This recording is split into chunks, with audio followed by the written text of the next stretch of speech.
Je reviens sur le sujet qui est le nôtre ce matin, qui est donc le retour des salariés sur site, qui nous concerne tous. Valérie et moi-même, nous sommes également salariés. Nous avons les mêmes questions que vous vous posez et qui vont donc nous animer pendant de longs mois, puisque on est tous d'accord. Je pense là, en tout cas sur ça, on reviendra pas tous en entreprise en même temps. Voilà. Ça c'est déjà le premier constat qu'on se fait. Nous, Valérie et moi, nous avons questionné nos clients, nos prospects. Alors, nos clients, c'est essentiellement des entreprises qui ont 200 salariés, à partir de 200 salariés sur site et bien au-delà. D'accord? Donc, c'est des entreprises qui sont importantes, qui font part de cette association dans laquelle nous sommes tous. Donc, on a questionné. On a questionné les DRH, les QVT, les DET. Et il en ressort une chose. Et c'est après où vous nous nourrirez, bien évidemment, tout à l'heure, en deuxième partie. Mais il ressort deux choses. La première, c'est que ça va se faire en deux étapes, cette partie de déconfinement et de retour en entreprise. La première étape, c'est avant d'être dans l'entreprise, qu'est-ce qui se passe? Il y a un filtre ou pas? Ce filtre, c'est quoi? Prise de température, ça va être dépistage, questionnaire. Tous ces sujets-là sont adressés aujourd'hui. Avant de reprendre le travail en entreprise sur site, il y a un filtre qui va être mis en place devant l'entreprise. Et une fois qu'on passe ce filtre en tant que salarié, une fois qu'on est dans l'enceinte de l'entreprise, qu'est-ce qu'on apporte en termes de réponse et de sécurité sanitaire? Voilà un petit peu la phase qu'on entrevoit, en tout cas. Et bien évidemment, autour de ça, il y a beaucoup de questions dans le tertiaire, je parle bien du tertiaire, c'est le télétravail pour les salariés éligibles. C'est-à-dire qu'en fait, on va réaménager des horaires et on va peut-être ancrer un peu plus le télétravail que jusqu'à présent dans notre société française, au niveau de l'entreprise. Voilà, grosso modo, les lignes qui se dessinent. Alors, bien évidemment, nous, en tant qu'entreprise de télémédecine clinique, on a des réponses à apporter par rapport à ça. Et plutôt des réponses, je vais vous dire, après le filtre. C'est-à-dire une fois que le salarié est dans l'entreprise. Alors, bien évidemment, l'entreprise, elle commence à vous préparer des réponses à tout ça sur l'hygiène au sein même des bureaux, sur l'espace, les gestes barrières, les masques, les gants, sur des horaires aménagés, sur les restaurants interentreprises, comment on va aménager tout ça. Ça, c'est des questions que tout le monde se pose aujourd'hui. Mais nous, en revanche, et on va le voir maintenant, nous, en revanche, on a une solution de cabine de télémédecine clinique qui, une fois qu'elle est installée dans l'entreprise, va permettre de rassurer le salarié sur le fait que s'il a besoin de consulter un médecin généraliste dans l'immédiateté avec un examen clinique, il pourra le faire en intégrant la cabine. Ça, c'est une des réponses, bien évidemment, qu'on apporte à l'entreprise pour ses salariés dans le cadre de rassurer sanitairement le retour sur site. Voilà, ça c'était pour camper un petit peu le décor. Je pense que grosso modo, on verra ça tout à l'heure, mais vous partagez globalement sur cette approche-là, qui est très, je dirais, très grossière, puisqu'après, bien évidemment, quand on rentre dans le détail, il y a toutes les procédures à mettre en place par rapport au schéma que j'ai décrit. Mais nous, en tout cas, c'est ce qu'on ressent du questionnement que nous avons porté auprès de nos clients et prospects. Alors, nos clients, c'est tout secteur d'activité. C'est l'aéronautique, c'est les assureurs, c'est les banques, c'est les laboratoires. Et bien au-delà, bien sûr. D'accord? Donc, là, la synthèse que je vous fais, c'est une synthèse par rapport à tous ces secteurs d'activité à partir des sites de 200 salariés et bien au-delà, qui nous ont fait part de ces réflexions. Voilà. Donc, nous, on répond à cela par notre outil qui est une cabine de télémédecine. Donc, je pense que pour vous, c'est peut-être une première, c'est possible. parce que nous sommes uniques aujourd'hui sur le marché en France à présenter ce type de dispositif, en France et en Europe. C'est une cabine qui fait à peu près 2,30 m² au sol, c'est pour vous donner un petit peu l'amplitude. Et comme je vous le disais en amont, cette cabine est installée en entreprise dans un lieu qui est bien référencé, connu des salariés, parce qu'il y a une com qui va bien avec. Alors ça peut être à côté de l'infirmerie, comme ça peut être à côté d'une conciergerie, s'il y a une conciergerie, etc. Bien. La particularité de cette cabine, c'est qu'elle permet d'avoir un médecin en direct, alors un médecin ou un spécialiste d'ailleurs, en direct, en visio, d'accord. Vous êtes assis, face à vous il y a un écran et il y a un médecin qui vous parle et vous lui répondez. Mais la particularité de cette cabine, c'est qu'elle permet de faire un examen clinique, c'est-à-dire de pouvoir prendre ses mesures. Ces mesures, c'est-à-dire la température, c'est un peu le sujet en ce moment, mais bien au-delà, puisqu'on a une caméra qui permet de voir le fond de gorge, les amygdales, le nez, le fond de nez d'ailleurs, y compris tout ce qui va être également le fond d'oreille pour les otites, mais les battements du cœur, du poumon, le rapport poids-taille, un électrocardiogramme, etc., etc. Et donc, là, il faut bien s'imaginer que alors c'est difficile de se l'imaginer, bien évidemment, mais c'est comme ça en tout cas que ça se passe, puisqu'on a 40 cabines installées dans des grands groupes en France et qui fonctionnent. Il faut s'imaginer que quand on est dans cette cabine et quand on prend ces mesures, eh bien, le médecin téléconsultant les a instantanément sur son écran, sur son monitoring, et il va pouvoir les analyser et échanger avec le salarié et donc faire un colloque singulier, un diagnostic à l'identique de celui qui pourrait être fait en cabinet présentiel. Voilà. J'ai fait courte, mais c'est vraiment ça. C'est un rapport porte fermée, confidentiel avec le médecin généraliste ou spécialiste, avec des prises de constante et directement une ordonnance si besoin éditée parce que le médecin a pu faire un diagnostic. Voilà où nous en sommes. Donc cette cabine aujourd'hui elle fonctionne et elle va prendre de plus en plus d'utilité, bien évidemment, parce qu'elle répond à des inquiétudes que peut avoir le salarié une fois qu'il aura intégré le site, c'est-à-dire, comme je vous ai décrit globalement le schéma qui est en passe de se faire, après avoir passé le filtre et intégrer physiquement le site. Voilà. Donc, là, je vous ai décrit l'outil, d'accord. Je vous indique le fait maintenant qu'il peut être utilisé lorsque le salarié est de retour sur site, bien évidemment, et il va pouvoir répondre à plusieurs interrogations.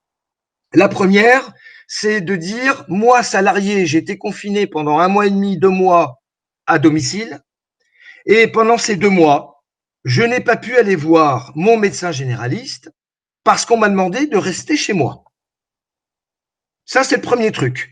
Et c'est la raison pour laquelle, mesdames et messieurs, les cabinets de généralistes aujourd'hui, qu'ils soient en Franche-Comté, en Île-de-France ou dans l'Est, sont vides, sans jeu de mots. C'est-à-dire que les personnes ne vont pas dans les cabinets médicaux aujourd'hui parce qu'on leur a demandé de rester chez eux. Et ça peut avoir des incidences assez graves quand on a des pathologies.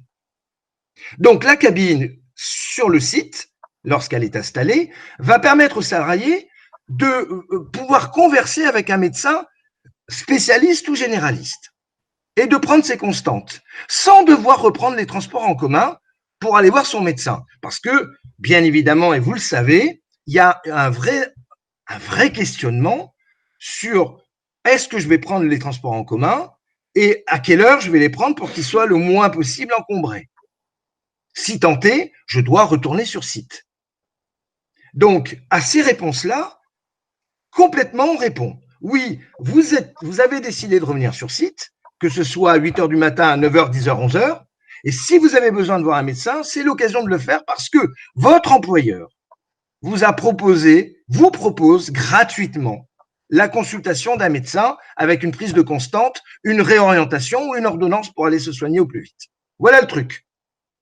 Et parallèlement à ça, alors j'enchaîne un peu Valérie, mais parallèlement à ça, on est également en capacité de dire que derrière l'écran, c'est pas un généraliste, mais un psy, parce qu'on ne sait pas en réalité dans quelles conditions mentales le salarié va reprendre son travail sur site.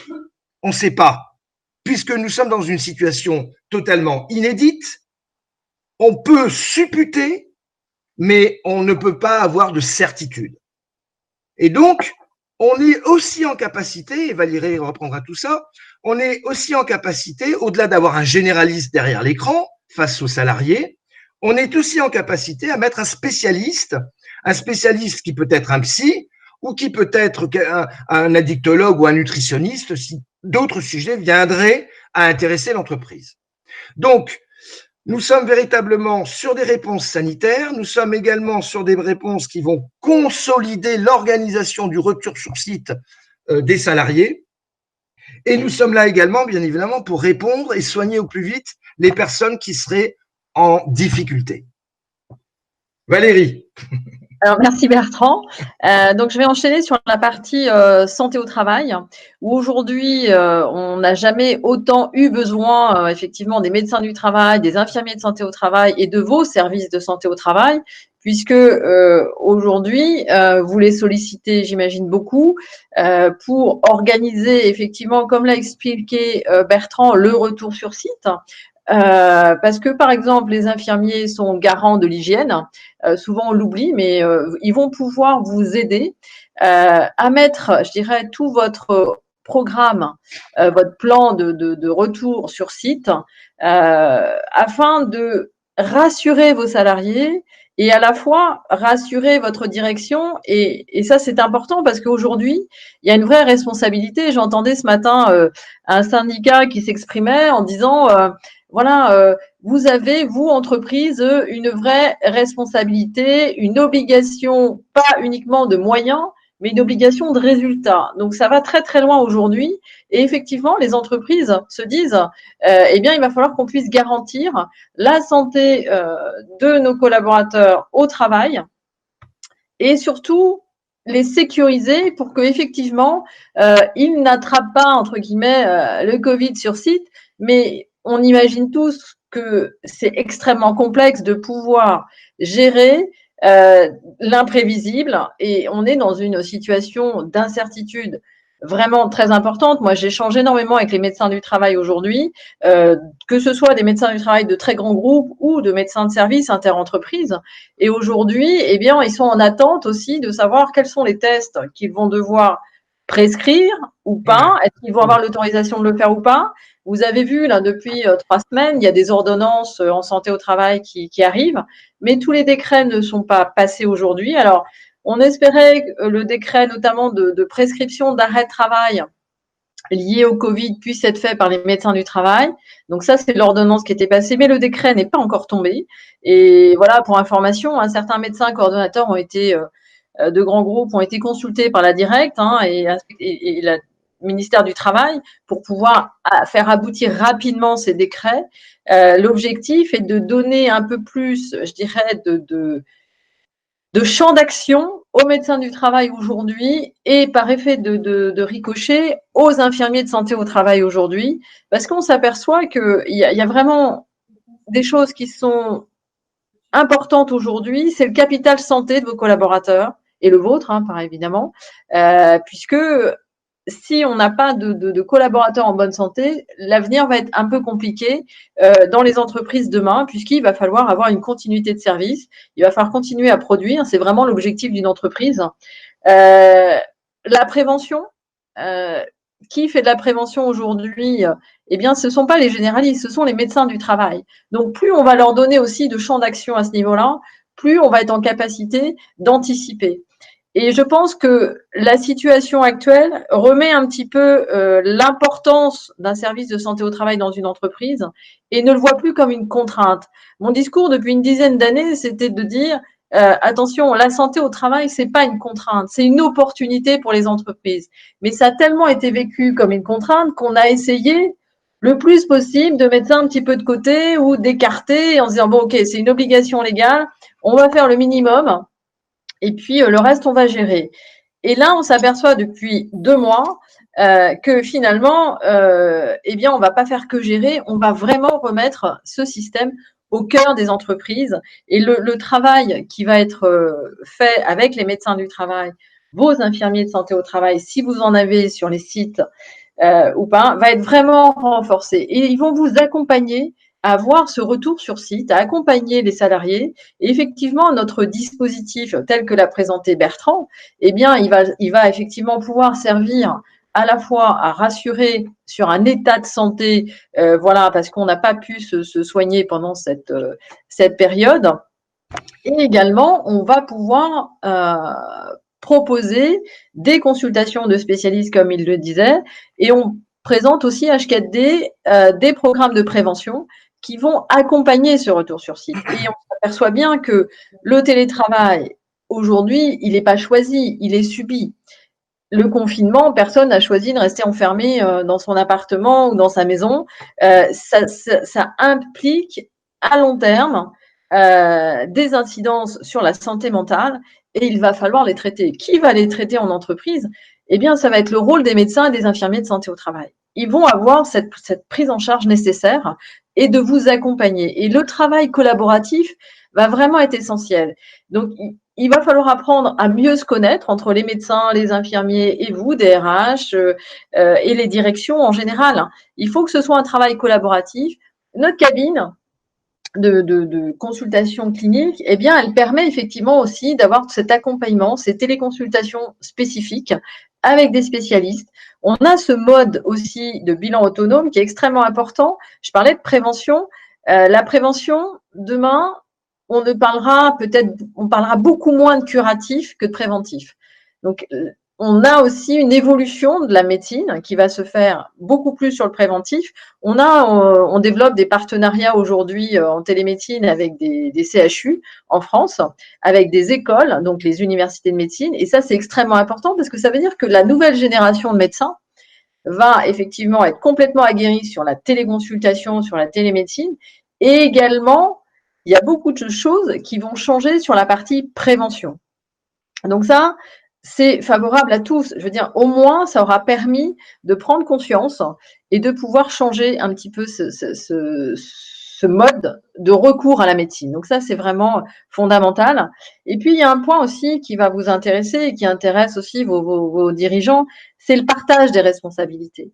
Parce qu'on a trop été souvent à charge de l'entreprise en disant ben voilà, c'est l'entreprise qui met à mal les salariés et voilà pourquoi les salariés vont mal et voilà pourquoi il y a autant de RPS et voilà, et toujours plus, plus, plus.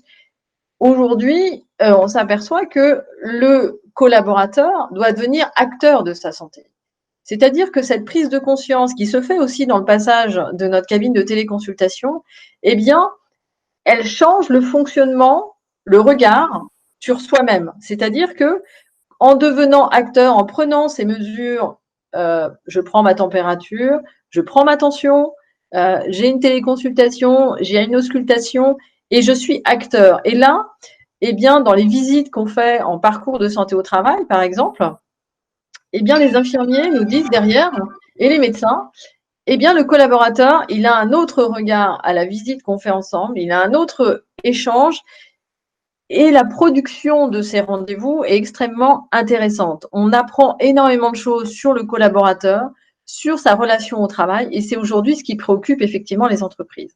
Donc, vous voyez, ce nouveau fonctionnement de recours à la santé va plus loin que finalement je me soigne. C'est comment je change aussi ce regard, comment je me prends en main, comment je me et ça va avec effectivement tout ce qui se passe, je dirais même en management. On demande un management bienveillant, on demande effectivement aussi que chacun se responsabilise.